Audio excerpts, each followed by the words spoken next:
为表扬模范母亲对家庭的付出，台南市议会议长郭信良上午带着议会秘书长等一级的主管，以及多位当地议员陪同，第一站来到安南区的慈惠妈妈陈振玉贵的厝内，为模范母亲来祝贺。今年度的不管是慈惠妈妈或者慈心妈妈，还是自强妈妈，那每个妈妈都是在默默的付出，为自己的子女奉献付出她一生的辛劳与辛苦。那如果说出她一生的付出和辛劳呢，让我们各位来听起来的话，都是一个非常值得我们敬重与效法的人生的故事。那我们听了以后，看完了以后，就会知道如何的孝顺父母，要如何来对父母亲一生的付出呢，尽自己的孝道。像今天的模范母亲的妈妈呢，都是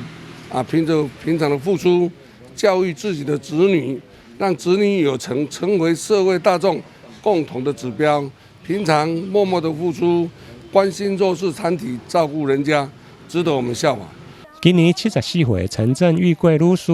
虽然翁婿癌症过身，伫厝门口来开饮料店，请用3名的子女。虽然生活并无富裕，但以身作则，乐善好施，嘛成为子女身教上好的模范。我今日真欢喜啦！对啊，你的付出有代价。对哦，暗时咧困哦，拢偷笑啦。就讲哦，阮儿子哦，2个儿子1个女儿，对我怎么这么好，这么好安尼啦。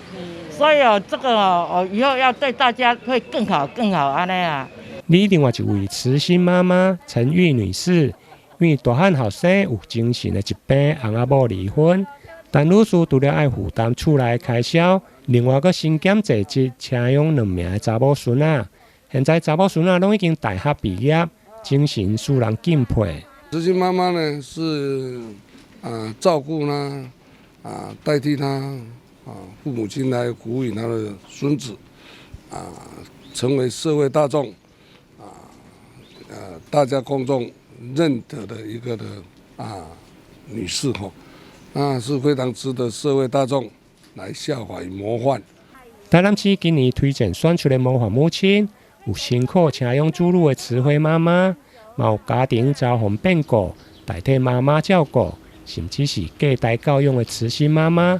以及6岁单亲的自强妈妈等，总共60位的得主。台南新闻林根采访报道。